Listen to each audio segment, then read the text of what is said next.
En este video vamos a desmontar las afirmaciones que Rusarín hizo en un video con más de 1 millón de vistas, donde con total desparpajo afirmaba que Cuba y Venezuela sufren un bloqueo total de su economía, por lo cual vi necesario desmontar tremendas aberraciones. Es por eso que analizaremos sus declaraciones a la luz de los hechos, diferenciando conceptos que suelen confundirse deliberadamente y exponiendo las exageraciones, omisiones y distorsiones que sostienen ese relato. Pero iremos aún más lejos. También veremos cómo durante décadas la dictadura cubana convirtió el hambre, el racionamiento y la dependencia del Estado en herramientas de control social sobre su propia población. Porque si hubo un bloqueo que marcó la vida de millones de cubanos, este fue propiciado por el propio régimen contra sus ciudadanos, al restringir la iniciativa privada, controlar la distribución de alimentos, limitar las libertades económicas y hacer depender la supervivencia de la obediencia política. Acompáñenme a desmontar estas afirmaciones. Empecemos. Diego, ¿qué está pasando en Cuba con todo lo que México y otros países le envían, principalmente para generar electricidad? Pues que es un país completamente bloqueado. O sea, el bloqueo que vive Cuba y el que vive Venezuela también son terribles. O sea, son situaciones de acoso y de miseria. Rusarín afirma que Cuba vive una situación de bloqueo, acoso y miseria, como si esos tres conceptos fueran sinónimos y tuvieran un único responsable. Sin embargo, esa afirmación no resiste al menor análisis. Lo primero que haremos es desmontar la palabra bloqueo. Un bloqueo implica impedir que un país comercie con el resto del mundo. Pero Cuba comercia con China, España, Canadá, México, Brasil, Rusia, Venezuela y decenas de países más. Importa alimentos, combustible, medicamentos, maquinaria y recibe turistas de todo el mundo. De hecho, el propio Rusarín reconoce que México envía combustible a Cuba. Entonces, surge una pregunta evidente. ¿Cómo puede estar completamente bloqueado un país que recibe barcos cargados de petróleo de otros países? Lo segundo, el supuesto acoso. Es cierto que Estados Unidos mantiene un embargo y sanciones que generan ciertas dificultades económicas, pero convertir esas restricciones en la explicación absoluta de todos los problemas de Cuba es una simplificación ideológica. Si el embargo fuera la única causa de la crisis, ¿cómo se explica que cuando el propio gobierno cubano flexibilizó parcialmente la economía agrícola durante algunos años y permitió a los campesinos comercializar libremente sus excedentes, la producción aumentó y ese sector experimentó un notable repunte? Esa incipiente prosperidad fue vista por el régimen como una amenaza política, por lo que decidió revertir las reformas y restablecer un mayor control estatal. Este punto lo veremos un poco más adelante. La evidencia demuestra que las decisiones internas también pesan, y pesan mucho. Y finalmente está la miseria. Aquí Rusarín incurre en la mayor manipulación de todas. La pobreza cubana no nació con el embargo. Es el resultado de un modelo económico basado en la planificación central, la prohibición de la libre empresa, el monopolio estatal sobre la producción y la eliminación sistemática de los incentivos para producir riqueza. Durante más de 6 décadas, el Estado cubano controló qué se produce, quién produce, cuánto produce y a qué precio se vende. Cuando un gobierno destruye los incentivos económicos, persigue la iniciativa privada y convierte al Estado en el único distribuidor de bienes esenciales, el desabastecimiento deja de ser una sorpresa y pasa a ser una consecuencia lógica. La gran contradicción de Rusarín es que culpa exclusivamente a un factor externo mientras exonera por completo al único actor que ha gobernado Cuba durante más de 60 años. Es como responsabilizar al vecino por el incendio de una casa mientras se ignora que quien vivía adentro llevaba décadas alimentando el fuego. En realidad, el mayor bloqueo que han sufrido los cubanos no ha sido el de Estados Unidos, sino el impuesto por su propio régimen. Un bloqueo contra la libertad de emprender, contra la propiedad privada, contra la libre producción, contra el comercio interno y, en definitiva, contra la capacidad de los ciudadanos para construir su propia prosperidad. Esa es la diferencia entre un análisis serio y un eslogan político. Después de que se hace la división internacional del trabajo, o sea, con el proceso de industrialización, los países se desarrollan con especialidades y a través del intercambio, la carencia de un país, a través del intercambio, se subyace con el exceso del otro. ¿Ok? Y aquí también es muy importante que la gente entienda. La categoría mercado no es una categoría del capital. O sea, la categoría mercado es una categoría histórica que existe desde antes del capitalismo y probablemente va a continuar existiendo después del capitalismo. En otras palabras, Rusarín presenta una afirmación históricamente correcta para insinuar una conclusión equivocada. Que el mercado exista desde hace millones de años no demuestra que el capitalismo sea innecesario, demuestra por el contrario que el intercambio voluntario forma parte de la naturaleza de las sociedades humanas. Lo que hizo el capitalismo fue potenciar ese mecanismo como ningún otro sistema económico en la historia, multiplicando la productividad, la innovación y la creación de riqueza. De hecho, por eso me molesta tanto las preguntas sobre, vives del capitalismo que criticas. Es de que, digo, ¿qué es capitalismo? ¿Es dinero? No, no es dinero. ¿Es comprar y vender cosas? No, no es comprar y vender cosas. O sea, si existía mercado de esclavos, y el esclavismo, que es de la época feudal, es antes del capitalismo. Entonces, hay mercado antes del capital. Y seguramente continuarán existiendo mercados después del capital. El capitalismo habla específicamente de la propiedad privada de los medios de producción, no del intercambio de cosas. El detalle es que a Cuba se le priva de la participación del mercado internacional después de la División Internacional del Trabajo. En este fragmento, Rusarín vuelve a mezclar afirmaciones correctas con conclusiones que no se sostienen cuando se contrastan con los hechos. Tiene razón al decir que el capitalismo no consiste simplemente en comprar y vender cosas. También es cierto que los mercados existían mucho antes del capitalismo y que el intercambio de bienes ha acompañado a las civilizaciones desde la antigüedad. Hasta ahí no hay nada que discutir. El problema aparece cuando afirma que a Cuba se le priva de la participación del mercado internacional. Esa afirmación es falsa. Si Cuba estuviera realmente excluida del mercado internacional, ¿cómo comercia con China, España, Canadá, México, Brasil, Rusia, Venezuela y decenas de países más? ¿Cómo importa alimentos, combustible, maquinaria y medicamentos? ¿Cómo exporta ron, tabaco, níquel, productos biotecnológicos y servicios profesionales? ¿Cómo recibe millones de turistas cada año? Todo ello demuestra que Cuba participa activamente en el comercio internacional. Incluso la relación comercial con Estados Unidos, el país que mantiene el embargo, desmiente la idea de una exclusión absoluta. Aunque el embargo impone restricciones importantes y limita muchas operaciones comerciales y financieras, desde el año 2000 la legislación estadounidense permite la exportación de determinados productos, especialmente alimentos y productos agrícolas, bajo condiciones específicas. Durante años Estados Unidos ha estado entre los principales proveedores de alimentos de Cuba, es decir, ni siquiera el comercio entre ambos países está completamente prohibido. Por eso resulta incorrecto hablar de un bloqueo total o afirmar que Cuba está privada de participar en el mercado internacional. Lo que existe es un embargo con restricciones y ciertas sanciones específicas, no una prohibición absoluta que impida toda forma de intercambio comercial. La verdadera pregunta que Rusarín evita responder es otra. Si Cuba comercia con buena parte del mundo e incluso mantiene un comercio limitado con Estados Unidos, ¿por qué continúa padeciendo graves problemas de producción, desabastecimiento y pobreza? Reducir toda la explicación al embargo, o peor aún, a un supuesto bloqueo, es una simplificación que ignora el enorme peso de las decisiones económicas adoptadas durante décadas por el propio régimen cubano. En definitiva, Rusarín construye una narrativa en la que Cuba aparece como una víctima completamente aislada del comercio mundial. Sin embargo, los hechos muestran una realidad muy distinta. Cuba no está excluida del mercado internacional. Lo que enfrenta son restricciones derivadas del embargo estadounidense, pero también las consecuencias de un modelo económico altamente centralizado que ha limitado durante décadas la libertad económica, la productividad y la capacidad de generar riqueza dentro de la propia isla.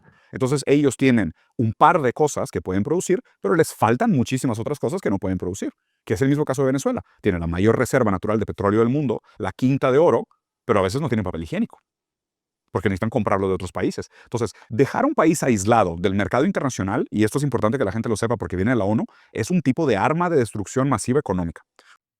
En este punto, Diego Rusarín vuelve a construir un argumento sobre una premisa falsa. Afirma que Cuba y Venezuela están aisladas del mercado internacional y a partir de esa idea concluye que sufren una especie de arma de destrucción masiva económica.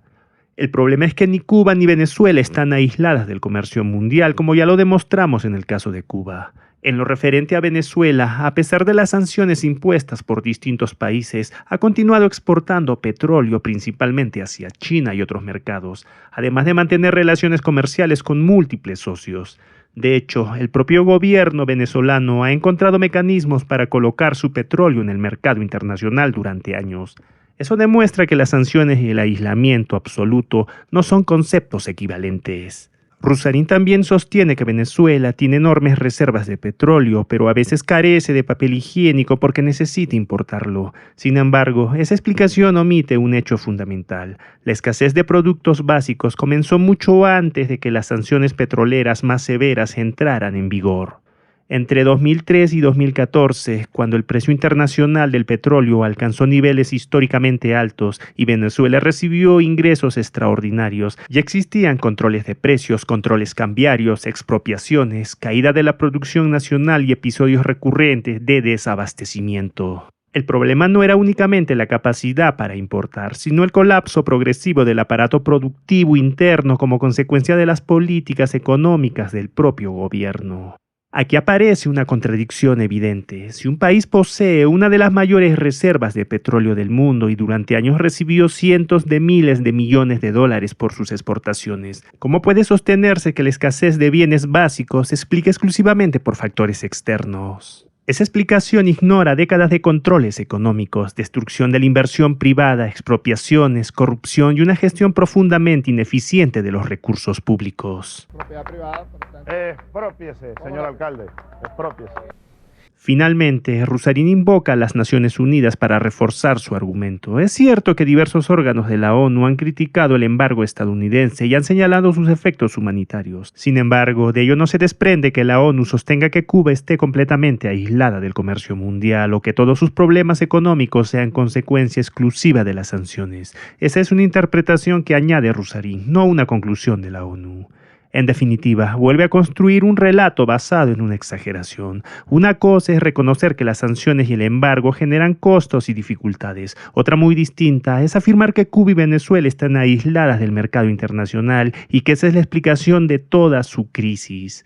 Los hechos muestran que ambos países han continuado comerciando con numerosos socios y que parte sustancial de sus problemas económicos responde a decisiones adoptadas por sus propios gobiernos. Confundir esas dos dimensiones denota que Rusarín no hace geopolítica honesta, solo se limita a sustituir el análisis por una narrativa muy fácil de desmontar. Rusarín cambia constantemente de concepto. Empieza hablando de bloqueo total, luego pasa a aislamiento del mercado internacional, después habla de sanciones y finalmente cita a la ONU. Pero esos términos no son equivalentes. Un embargo no es un bloqueo, sanciones no significan aislamiento absoluto, y que la ONU critique los efectos del embargo no implica que considere a Cuba un país excluido del comercio mundial. Gran parte de su argumentación depende precisamente de borrar esas diferencias. El país más sancionado del mundo hoy es Rusia, tiene 19.000 sanciones económicas, y el segundo es Venezuela, que tiene cerca de 900.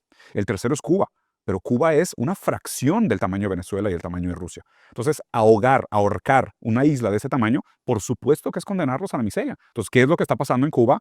Está considerado como terrorista. Hazme el favor.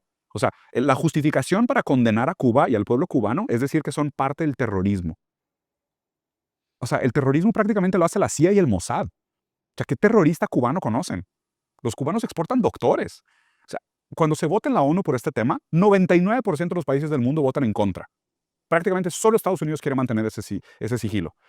En este fragmento, Rusarín abandona casi por completo el análisis económico y entra en un discurso cargado de dramatismo. Habla con absoluta seguridad, como si estuviera describiendo hechos incuestionables. Pero basta examinar sus afirmaciones una por una para descubrir que su argumento está construido sobre omisiones, exageraciones y comparaciones engañosas.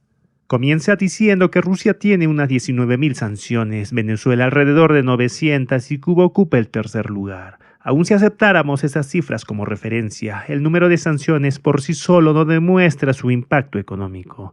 No todas las sanciones tienen el mismo alcance. Algunas son individuales, dirigidas a funcionarios concretos. Otras son financieras. Otras restringen determinados sectores. Contarlas como si cada una tuviera el mismo peso es una forma de inflar el argumento. Es como afirmar que un país está peor que otro únicamente porque tiene más leyes en su código penal, sin analizar qué dicen esas leyes. Después dice que ahogar a una isla de ese tamaño es condenarla a la miseria. Esa frase apela a la emoción, pero evita una pregunta central. porque otros países insulares con escasos recursos naturales han logrado niveles de desarrollo muy superiores. Singapur importa la inmensa mayoría de sus alimentos, carece de recursos naturales relevantes, sin embargo, se convirtió en una de las economías más prósperas del mundo gracias a instituciones que favorecieron la inversión, la propiedad privada, el comercio y la libertad económica. El tamaño de una isla no condena a nadie a la pobreza. Las instituciones importan. Luego llega una de las afirmaciones más engañosas de todo el discurso, que Cuba está siendo castigada porque Estados Unidos considera terrorista al pueblo cubano. Eso es sencillamente falso. Estados Unidos no considera terrorista al pueblo cubano. Lo que mantiene es la designación de Cuba como Estado patrocinador del terrorismo, una categoría jurídica que se aplica a gobiernos, no a sus ciudadanos. Se puede discutir si esa designación está justificada o no, pero presentar esa medida como si equivaliera a declarar terroristas a 11 millones de cubanos es una manipulación del significado de la norma. Rusarín intenta reforzar su argumento preguntando ¿qué terrorista cubano conoce? Pero esa pregunta tampoco responde el motivo de la designación. La categoría de Estado patrocinador del terrorismo no exige que todos los ciudadanos sean terroristas ni que el país exporte terroristas. Se refiere a la conducta atribuida al Estado según los criterios del gobierno estadounidense. Se puede discrepar de esos criterios, pero caricaturizarlos no constituye una refutación. Después afirma que los cubanos exportan doctores, como si eso invalidara cualquier crítica al régimen. Sin embargo, una cosa no tiene relación con la otra. Nadie discute que Cuba haya formado médicos de calidad. La discusión gira en torno a las condiciones bajo las cuales el Estado organiza muchas de esas misiones médicas internacionales, un modelo que ha sido cuestionado por diversos organismos y organizaciones de derechos humanos debido a las restricciones impuestas a los profesionales y a la apropiación estatal de buena parte de sus ingresos. Mencionar que Cuba exporta médicos no responde el debate sobre el embargo ni sobre la causa de la crisis económica. Finalmente, Rusarín invoca la votación anual de la Asamblea General de la ONU como si fuera una prueba definitiva de que su relato es correcto. Es cierto que desde hace décadas una abrumadora mayoría de países vota a favor de la resolución que pide fin al embargo estadounidense. Ese es un hecho, pero de esa votación no se desprende que la ONU considere a Cuba un país totalmente bloqueado, ni que todos sus problemas económicos sean consecuencia exclusiva del embargo. Una resolución de la Asamblea General expresa una posición política ampliamente compartida por los Estados miembros, pero no es jurídicamente vinculante y tampoco constituye un dictamen económico que exonere al régimen cubano de responsabilidad por el deterioro de su economía. De hecho, muchos de los miembros que votan contra el embargo mantienen fuertes críticas hacia la situación de los derechos humanos y las libertades civiles en Cuba. Rusarín presenta la votación como si fuera un respaldo absoluto a la gestión del régimen, cuando en realidad se refiere únicamente a una cuestión concreta de política exterior. En definitiva, el problema del discurso de Rusarín no es que mencione hechos reales, el problema es que los presenta de forma incompleta para conducir al espectador hacia una conclusión predeterminada. Convierte el embargo en la explicación total de la crisis, diluye el papel de las decisiones del régimen cubano y sustituye un análisis complejo por una narrativa de buenos y malos. Eso puede funcionar como discurso político, pero está muy lejos de ser un análisis serio de la realidad cubana. Recordando también que en Cuba está Guantánamo, que es una prisión que rompe todos los estatutos de derechos humanos y derecho internacional. Pero eso como que nos parece normal, ¿no? Y vestir gente de pinitos de Navidad y ponerles alambres de púas con lucecitas nos parece perfectamente aceptable, pero el problema que es el Partido Comunista Cubano, o sea, es un ridículo. O sea, es un framing de tema de conversación que me parece asqueroso. Aquí vuelve a hacer lo mismo, cambia de tema para evitar la cuestión de fondo. Introduce la prisión de Guantánamo como si eso explicara la crisis económica cubana. Incluso si aceptáramos todas sus críticas a Guantánamo, su argumento seguiría sin responder la pregunta esencial. ¿Qué relación tiene la prisión administrada por Estados Unidos con el fracaso del modelo económico implantado por el régimen cubano? La respuesta es ninguna. Rusarín sustituye el análisis por indignación. En lugar de explicar por qué la economía cubana no funciona, desvía la conversación hacia un tema polémico para cargar emocionalmente su respuesta. Pero una cortina de humo no es un argumento. Guantánamo puede ser objeto de un debate completamente distinto. Lo que no puede hacer es explicar más de 60 años de pobreza, escasez y dependencia económica en Cuba. Hasta aquí hemos demostrado que el relato de Rusarín se sostiene sobre una exageración. Cuba no vive un bloqueo total ni está aislada del mercado internacional. El embargo existe y genera costos, pero no basta para explicar por sí solo más de 6 décadas de estancamiento económico. Entonces surge la pregunta realmente importante. Si el embargo no explica toda la pobreza de Cuba, ¿qué le explica? La respuesta comienza mirando hacia adentro de la propia isla. Existe un episodio de la historia económica cubana que rara vez mencionan quienes culpan exclusivamente al embargo. A comienzos de la década de 1980, el propio gobierno de Fidel Castro permitió la creación de los mercados libres campesinos, un sistema mediante el cual los agricultores podían vender directamente sus excedentes una vez cumplidas las cuotas obligatorias al Estado. El resultado fue inmediato, aumentó la producción, mejoró el abastecimiento y aparecieron incentivos para producir más. Diversos estudios académicos coinciden en que esa apertura parcial generó un incremento de la oferta agrícola y evidenció que cuando se introducen incentivos de mercado, la productividad responde positivamente. Pero ocurrió algo revelador. En 1986, Castro puso fin a ese experimento y lanzó el llamado proceso de rectificación de errores y tendencias negativas, eliminando los mercados campesinos y devolviendo al Estado el control sobre la comercialización agrícola. El propio Castro justificó esa decisión denunciando el surgimiento de neocapitalistas, neoburgueses y desigualdades incompatibles con la revolución. Es decir, el problema no era que las reformas hubieran fracasado, el problema era que estaban introduciendo dinámicas de mercado que el régimen consideraba ideológicamente inaceptables. Y aquí se derrumba por completo la tesis de Rusarín. Si el embargo fuera la causa determinante de la miseria, una apertura interna no habría producido mejoras sin que el embargo cambiara. Sin embargo, ocurrió exactamente eso. El embargo seguía ahí, pero la producción aumentó cuando se relajó el control estatal. Y cuando el régimen volvió a endurecer ese control, la economía volvió a deteriorarse. Ese episodio revela una verdad incómoda. Durante décadas, el gobierno cubano priorizó preservar el control político y la ortodoxia ideológica, incluso cuando eso significaba renunciar a políticas que mejoraban la producción y el abastecimiento. Por eso la gran pregunta ya no es si el embargo perjudica a Cuba. La verdadera pregunta es otra. ¿Por qué cuando el propio régimen encontró una política que mejoraba la situación económica de la población, decidió eliminarla? Y hasta aquí el video de hoy. Si algo quiero demostrar en estos puntos es que las ideas deben enfrentarse con argumentos, datos y hechos, no con consignas ni relatos repetidos hasta el cansancio. Ahora quiero leer tu opinión. ¿Qué te parecieron los argumentos de Diego Rusarín? ¿Crees que el embargo explica por sí solo la situación de Cuba o consideras que las decisiones del propio régimen han sido determinantes?